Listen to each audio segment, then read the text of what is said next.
The new Manchester City is going to be a nightmare. The Sky Blues have reached the top, and now they need to stay there.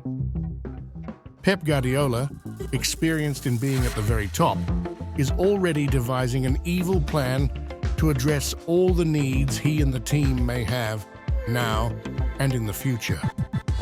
New blood to provide more tactical options, change the games, and haunt the lives of their opponents. The list of reinforcements requested by Pep Guardiola is so insane that it even includes a legend from Real Madrid. Who are the players in Guardiola's sights? And how is this haunting city going to turn out? That's what we'll see today.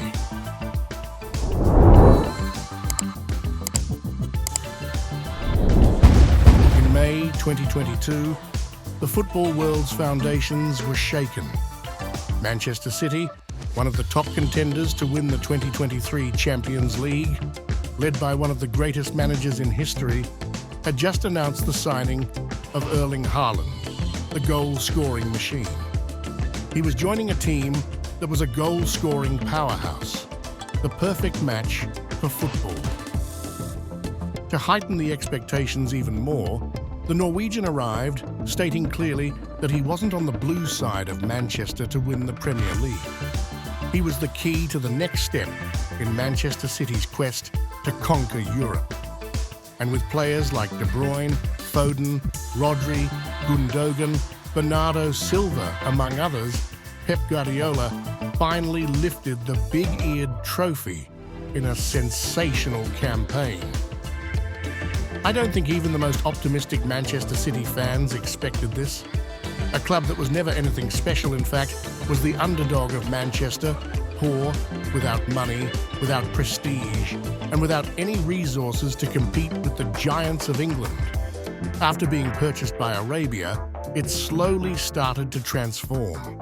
In the style of Pep Guardiola, with great players on the front line and others on the bench, the team managed to temporarily become the king of Europe. However, with the Champions League victory, Manchester City discovered something that giants like Barcelona and Liverpool already know. Reaching the top is difficult, but staying there is even more challenging. The City lost some precious pieces. Gundogan moved to Barcelona, along with Joao Cancelo, who is a fullback but also performs very well as a wingback. Additionally, De Bruyne is injured, and Rodri was suspended for 3 games, which was enough to see them eliminated in the League Cup by Newcastle and lose to Wolves and Arsenal in the Premier League, with the team failing to score a goal since September 23rd. It may not seem like much, but it's been a month. In the midst of this chaos, Julian Álvarez emerged as the hero in place of the Norwegian. This instability cost them the Premier League lead. Finally, Rodri is set to return for the next game, and De Bruyne underwent surgery and is recovering quite well, with expectations of returning early in 2024 or even by the end of this year. To avoid any further setbacks, Guardiola is already considering bringing in more reinforcements to bolster the squad for full strength. Starting off Guardiola's list of reinforcements, we have Moroccan Fagard from West Ham, an experienced centre-back to serve as a backup for Ruben Dias, and there's a strong chance the team can secure his services. In the defensive department, another significant and young name that might be harder to acquire is Alphonso Davies, the Canadian player who didn't renew his contract with Bayern Munich. Despite being only 22 years old, he's considering a move to another club. Bayern will demand a high fee to release him, even though they could lose him for free in the near future. Furthermore, there will be stiff competition from Real Madrid, who also seeks a fullback to replace the frequently injured Mendy. With Davies being a top-notch left-back, the chances of securing his signing are already significantly reduced. Guardiola is also keeping an eye on other promising options, ranging from players from rival clubs to Real Madrid's player Kaoru Mitoma from Brighton.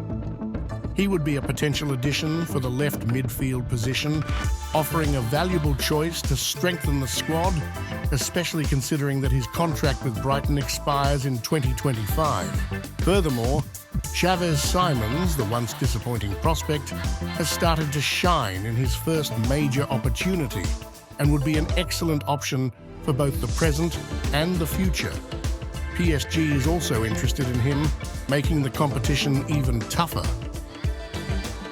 Another player on Guardiola's radar is Jamal Musiala from Bayern Munich. The young German has been making a name for himself and would be the ideal replacement for De Bruyne.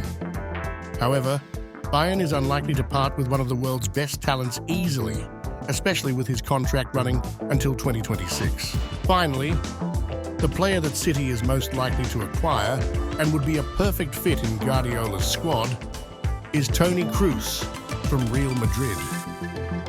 At 33 years old with a contract until 2024, he is highly versatile, capable of both attacking and defending, and his signing seems almost certain. Guardiola is looking for versatile players to prevent unforeseen issues like injuries and suspensions. With all these names in mind, the question is whether City really needs these additions and if their arrival will make a significant impact in the world of football.